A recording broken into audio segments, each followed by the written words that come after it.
Talk a little bit about the idea that we live on this crust, that the Earth is, the Earth is really a huge, huge planet, but we depend on such a tiny little bit. Is that me? Yeah. We depend on such a tiny, tiny little bit of the crust of the Earth for our existence. Talk a little bit about that.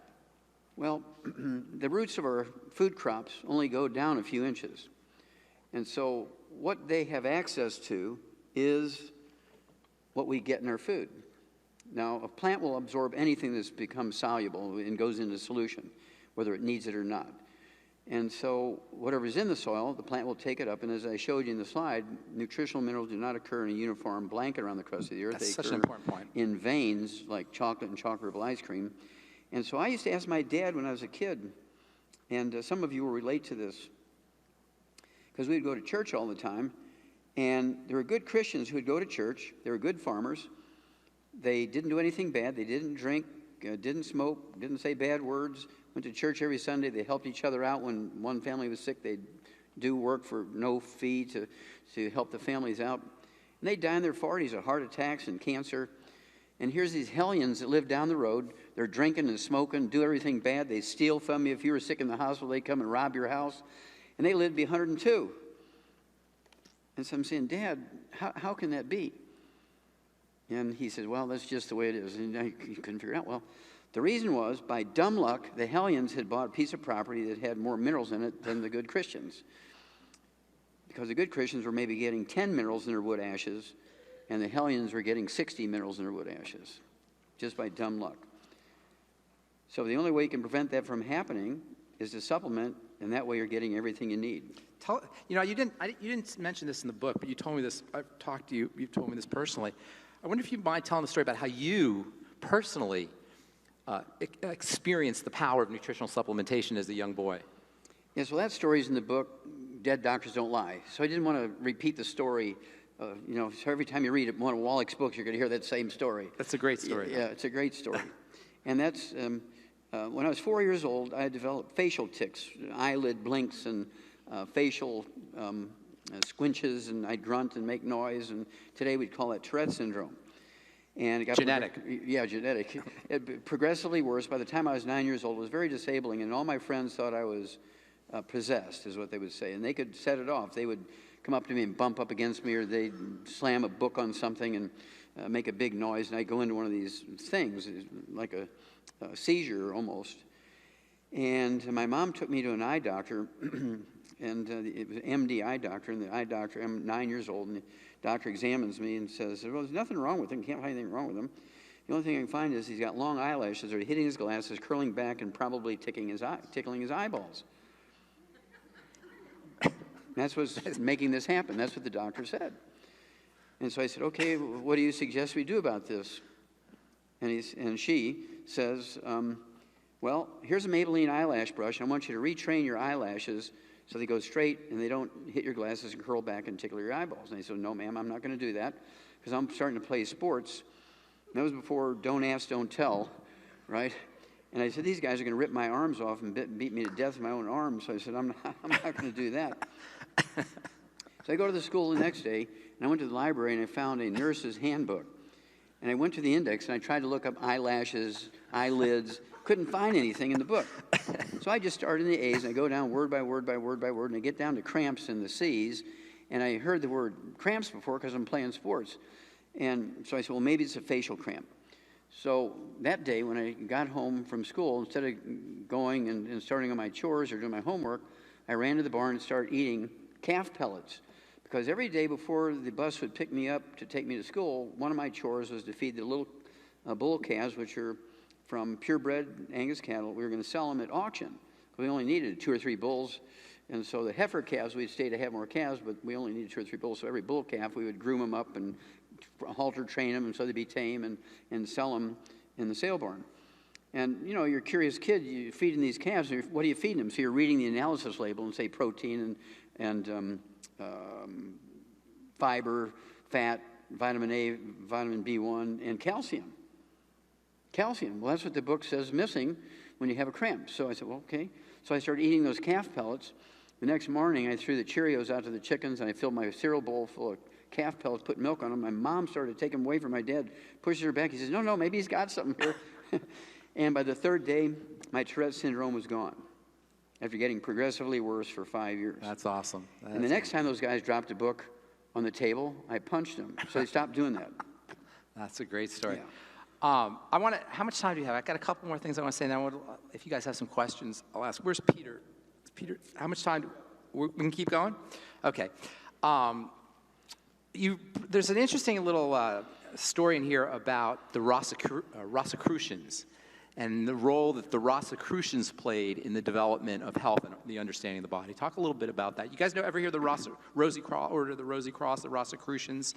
They're like an occult fraternity, if you will. They were responsible for a lot of esoteric knowledge, and a lot of this wisdom, a lot of this medical, a lot of what went for medical wisdom, was purported to be medical wisdom, was really kind of occult understandings back in the 16th and 17th centuries even. Yeah, and they were similar to what we would call Masons today. And right. Everybody knows about the Masonic cults and that sort of thing, and the third degree Mason and right. that kind of stuff. And the Rosicrucians were kind of an offshoot of that. And they would collect all scientific knowledge, and they were the holders of all this sort of knowledge. They kept it secret, kind of. Yeah, it was a secret cult. Only right. they knew this knowledge. And they never said what they did with it. They just accumulated it, and they were the holders of this secret knowledge. John Dee was involved with a lot of the stuff, the astrologer, for Queen Elizabeth's Well, astrologer. Again, people who are very wealthy, people who are nobility, people who are kings and queens and so forth, are said to be parts of these groups and so forth. How much of that's true, I don't know, but they're said to be parts of these groups. And certainly, you can see where they make silly mistakes and they do stupid things, and they blame it on the fact, in quotation marks, fact that they belong to the Rosicrucians or they're Masons and that sort of stuff. It seems like there's always been a tendency for wisdom to stay in kind of isolated strata, isolated layers of the society. Like in medical doctors today. Exactly. Historically, there's always been a tendency to withhold knowledge and withhold information. And as a pharmacist, I always get a kick out of hearing people's diagnoses. You know, the Latin diagnoses. Why do you think diagnoses are in Latin? Do you ever wonder why they're in Latin English? Right? Why should they have to be in Latin? What's the point of that? The point is, and we do it in pharmacy all the time, how many of you guys have seen your prescription and you say, what the heck is that about? It's in Latin. They don't want you to know what it is. There's a mystery that's associated with it, and it seems like this is a way that knowledge gets kept from people throughout history. Exactly, and you've all heard of the Hippocratic Oath. Right. And the Hippocratic Oath, however you want to say it, everybody thinks it says, first do no harm, but that's not what the Hippocratic Oath says. It says, don't tell anybody who's not a physician our secrets. That's what it says. Do you know the Hippocratic Oath says you won't give any drugs, you won't give any poisons, you won't have any unnecessary surgeries? Do you know that's the Hippocratic Oath? And you won't give any herb or metal that will cause abortions. Or abortions. You won't give any abortifacients. And by the way, I found this out recently. Doctors don't have to take the Hippocratic Oath. Did you know that? No, they don't have to. They don't have to take the Hippocratic Oath. In case anybody, do you guys ever hear of the Hippocratic Oath? Hippocratic Oath is this oath that doctors were supposedly, all doctors take. It says do no harm, etc. Well, as it turns out, they don't even take the darn Hippocratic Oath any longer, understandably so. They'd be lying every time they did it, every time they went to work. But part of the Hippocratic Oath is I won't give any drugs unnecessarily. We won't do any surgeries unnecessarily. How do you like that statistic on the unnecessary surgeries? Billions and hundreds of billions of dollars in unnecessary surgeries and procedures. Okay, couple more things that come to mind here. Let's talk about. You had an interesting quote here from one of my favorite authors, a guy named Clifford Pickover. Have you read? Clifford Pickover has written a whole bunch of books, and he has a book called The Medical Book. He has a quote in here: "Epigenetics refers to the study of heritable traits caused by nutritional deficiencies that do not involve changes in the underlying DNA sequence." This really cuts to the chase of what epigenetics is about. That's the definition of epigenetics. Right. That's what epigenetics is really about. The idea that you can have a messed up body without necessarily having your genes out of sequence, simply by affecting the things that turn those genes on and off, what we call nutrients. Talk a little bit about that. Well, that's the whole basis of the book, Pharmacist Ben. And that is, in 1958, I started doing epigenetics experiments in experimental zoology at the University of Missouri. That was one of the elective courses I took. Not called epigenetics, of course. It was called experimental biology back then. And basically what we could do was take connective tissue from a tendon or skin of a tadpole and take a heart from a tadpole and squeeze that heart and drop heart juice on that tendon or that connective tissue, that stem cell, if you would, and turn it into heart. It would duplicate into heart muscle. That's awesome. It was really just That's by super high-tech stuff. Yeah, super high-tech stuff back in 1958. I'm just an 18-year-old kid and we're doing this stuff. Amazing. And what it taught me was that we can actually control genes. We can control genes from the outside. And of course you can.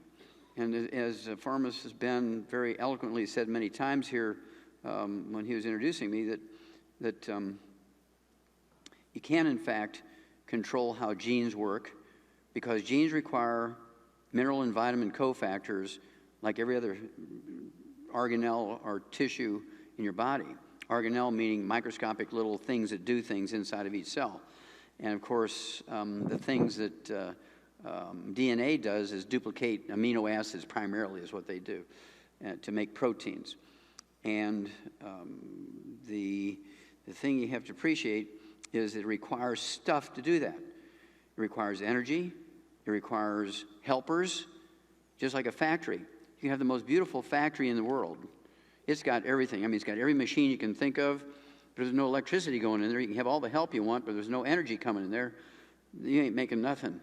You can have the best energy. You can have all the helpers, all the employees, but if you don't have the raw materials, you ain't making nothing. In the same way with genes as that factory. Now, one of the things, another explanation of this is my favorite, is that in school we were taught that genes are blueprints of life. That's the word they use, are blueprints of life. That's right. The genes just hammer out the same blueprint, the same tool, the same piece over and over and over, unimpeachable. If you have a good gene, it's going to pump out the good pattern. Well, it turns out that genes are not blueprints. They're scripts. There's a huge difference between a script and a blueprint. A blueprint saying you use the same labor force, use the same raw materials, the soil type is the same whether you're going to build the church or the house or the factory in China, in India, in North Dakota, in Arkansas, in Texas, in It's South America. duplicatable. That's the whole point of it. The whole thing will be exactly the same no matter who builds it, where it's at, as long as everything McDonald's is the hamburgers. same. Exactly. Duplicate over and over and over. But that's not true. Genes are like a script, and a script can be modified by the actor, the director, and the producer. I'll give you an example. My favorite example is one of my favorite movies is Titanic. The original black and white movie is a great movie, and as the ship is sinking horizontally with the surface of the ocean before it went vertical and broke in half, there was a little 9-year-old boy, I'm making up his name because I forget his name in the movie, but Frankie jumps off the lifeboat back onto the ship, and his father is mortified. He says, "Frankie, you're 9 years old. You're supposed to be with all the women and children. Anybody under 12 years old gets to survive. Get back on the lifeboat." And he says, "No, Father, I'm wearing long pants and I'm going down with the men." There wasn't a dry eye in the theater. I mean, everybody was so emotional and crying. Well, that was in 1948, 1950 when that movie was made. Well, in 1998 or 2000, whenever the movie was remade, it was color, where the original was black and white. Also, who was it that jumped off the lifeboat back onto the ship? That event happened, but it wasn't a 9-year-old Frankie anymore. It was a young woman by the name of Rose, about in her mid-20s, who jumped back onto the ship to be with her lover, Jack. Same script, same story. Different script. Same script, but it was modified. Modified script. It was a modified script by the producer, by the actors and director. And that's what happens to your genes. Things are missing, you get weird things happening. You have things coming in there that's too much, you get weird things happening. And so we have to be very, very good about what we do to take care of our genes. And this is what our new product, Immortalium, is all about. Love it. Yeah, Immortalium is based on the 2009 Nobel Prize-winning science, where you can modify everything, including the lifespan of the telomeres, which are the end caps of the chromosomes, and that determines how many duplications you're going to get out of a normal cell. And so this product, Immortalium, is based on that science. We're the first company to come out there with this. Everybody else is so confused how to do this in such a manner that you're going to get the same effect as they did in the test tube. And, you know, based on all the autopsy they've done, based on all the chemistry, and so forth, as pharmacist Ben says, when you do all this stuff, you have a more clearer picture of what to expect when you modify things. And so we put this together, and then we tested it in test tubes with human cells, and it works. You can actually increase the duplication from 51, which was the Hayflick limit, to over 100 duplications. I mean, genes, we want to think of our genes as structures, really. Yes, well, they are. They're structures, They're right? physical And structures. just like every other structure of the body needs to be sustained, it needs raw materials, it needs what it needs. It needs basics to do its work. Genes are the fuel. same. Genes are the same way. It needs fuel, exactly. If they don't have enough energy, they're not going to turn on. And by the way, our genes turn on and off all the time. All the time, even as we're sitting here. As we're thinking thoughts, our genes are turning on and off. Our genes are blinking on and off like Christmas tree lights, essentially. As you think a thought, you make genetic changes. So really, every biochemist knows this. This is not a new thing. This is really basic biochemistry. You think a thought, your genes change. You feel a feeling, your genes change. You're nutritionally deficient, your genes change. So if we're dealing with diseases that are the manifestations of genetic changes, don't blame the genes. It's not the genes' fault. They're turning on and off based on things that we're doing, correct? And you've mentioned this earlier this evening, but it just kind of ties this up in a little ribbon. I get people all the time, pharmacist Ben, who will say, no, wait a minute, Wallach. I have 5 generations of my family with diabetes. It's got to be genetic. No, it's epigenetic. Well, how can that be? It's 5 generations. Well, that's because your mama and her mama and your sisters are passing on gluten intolerance to their kids. And the gluten intolerance, you can't absorb nutrients. That's a big factor. That's a big one. And so if you can't absorb nutrients, and there's very little of these particular minerals in the soil in that area, you won't do very well. You're going to get that disease that's caused by the deficiency of that mineral. And you're eating muffins for breakfast, and you're having lots of bread, and you're eating oatmeal, and your cereals, and your all the sources of gluten. All the sources of gluten that we all eat, correct? Exactly. And even if you think you're avoiding gluten, you're getting it hidden. That's right. That was a brilliant point about it's in the dust. Do you guys get when he saying dog food and cat food?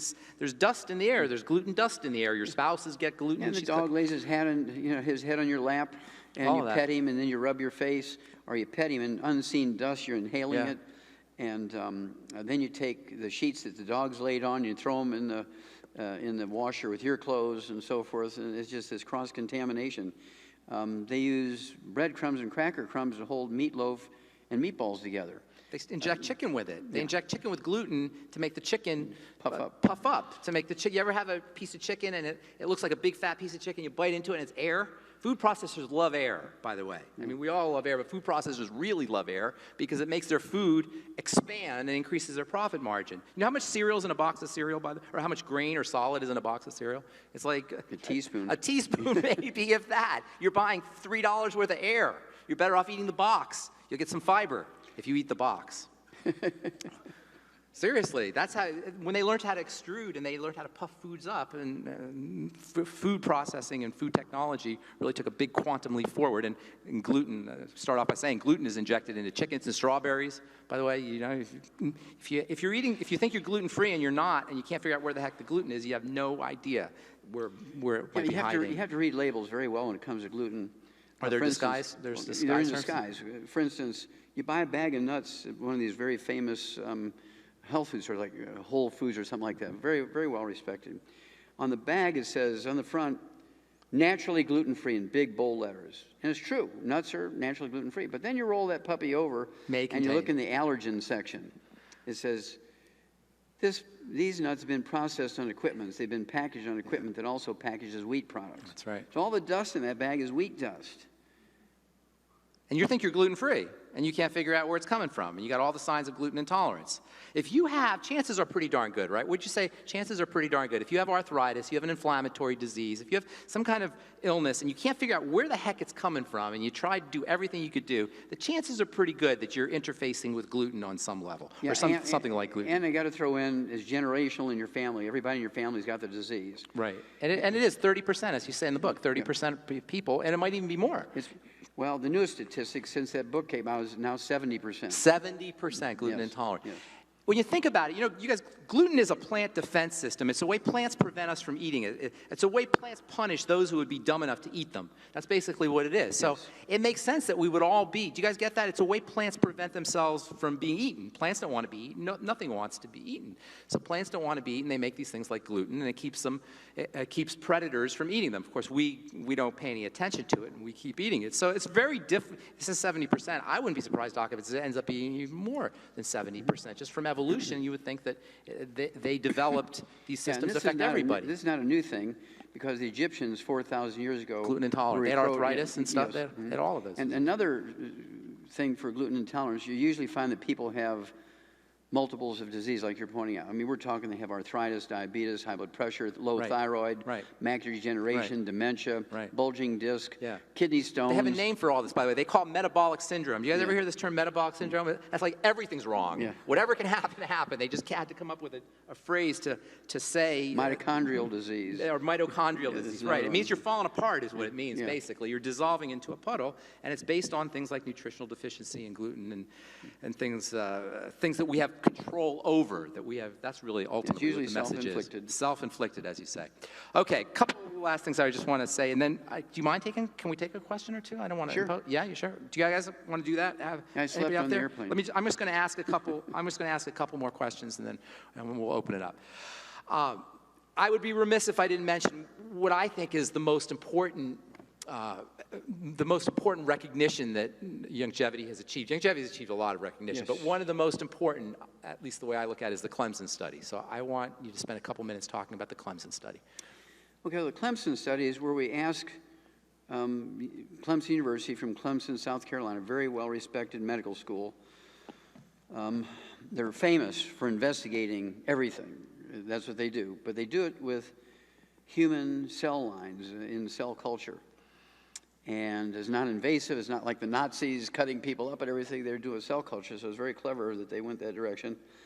And we gave them two products, our Ultimate Classic, which is our original liquid multiple, goes way back, 20-something years, and then also our newest one, the Beyond Tangerine 2.0. And we had them run the cell cultures against these. And when you had the Ultimate Classic, is just beautiful. It had a 95% cure rate when it came to colon cancer, 65% kill rate of stomach and pancreatic cancer, and 32% kill rate of breast cancer. That's the Ultimate Classic by itself, without anything else. And then when you took the Beyond Tangerine 2.0, the colon cancer was 65%, the stomach and the pancreatic cancer was 65%, and the breast cancer, again, was 32%. So both of them are just fantastic. And we have another study coming out now from a Canadian university, Manitoba, the University of Manitoba, where we did the same studies in rats that have cancers, and rats that have lupus, and rats that have heart disease. It's actually done, and really we were supposed to have the information for the annual meeting a couple of weeks ago, but it's going to be out by June. Nice. Oh, that's very awesome. Exciting. That's very exciting. That is very exciting. All right. So before we open it up to some questions, let's just sum this whole thing up. What do you want people, when they are done reading this book, what do you want people to come away with? What do you want people to have in their heads? What do you want them to know when they leave? Well, thank you, Pharmacist Ben, for asking me that question, because that's the ultimate question here. Why would you write a 600-page book, for goodness sakes? Okay, well, the whole purpose of that book is to make each individual to be in a position where they're in control. The whole idea is to give them enough information where they're in control. They can actually prevent every disease you can name, every affliction they don't want to have anything to do with, for themselves, their kids and their grandkids, their great-grandkids, their brothers and sisters, their church mates. You read this book, and if you employ it, you can make your church and your church family diabetes-free in 2 months. You can make your own family, your blood family, diabetes-free and arthritis-free, back problem-free in 2 months. You can take people in your family who have macular degeneration, they're legally blind for 6, 8, 10 years, and you can make them see again 20/20 within 90 days, just with the information in this book. That gives you power to have that knowledge. It's biblical. My people are destroyed for lack of knowledge. I mean, knowledge is everything. And the whole idea of putting this book together in such a manner where you start out with the very basics of things and build on it and build on it and build on it and build on it, you will be able to take every disease that's known and either prevent them or reverse them. That's power. What that does is take the responsibility away from the medical doctors, and so you're not going to get killed. Remember, this is from the Center for Disease Control in the Journal of the American Medical Association, February 5th, 2007. Medical doctors kill, injure, and infect 15 million of their customers in their workplace every year in America alone. Why would you want to take your beautiful newborn baby to a pediatrician when you can do it yourself? Why would you want to take your mother to a hospital for a test when you can do them yourself? You don't need a colonoscopic exam. You can get the equivalent of it in any pharmacy without a prescription. The occult blood test or the FIT test, the fecal immunochemical test, which is a new one out. You can do these things in your own home. You get the same answers you would from a colonoscopic exam and no risk of being killed like Andy Rooney was. This is the purpose of writing this book. So you have all the facts here. You can take this power and you can save yourself, save your family, save your church, save your county, save your state, and ultimately save America. That's the whole purpose of it. That's awesome. And by the way, the end of the book, there's like a vitamin and mineral compendium. Mm-hmm. So even there's great stories in the book. There's history in the book. You get Dr. Wallach's story as well, but there's also a compendium of all vitamins and minerals at the end of the book too. What they each do. Yeah, what they each do. It's just a handy source on top of everything else. It's a handy little tool resource to have. Dr. Wallach, I know I speak for a lot of people, and I know I speak for you guys here, and I speak for myself as well. Thank you so much for everything you do. You're very welcome. And it's an honor and a privilege. Thank you very much. Thank you. And we'll take some questions. Thank you. Give them a big hand. And we'll take some questions. We'll stay as long as you need. Doc Wallach, believe it or not, will be here till 3 in the morning if you guys want him to be. No. Oh, okay. 2 in the morning or 1 in the morning, I'm sure. Okay, go ahead.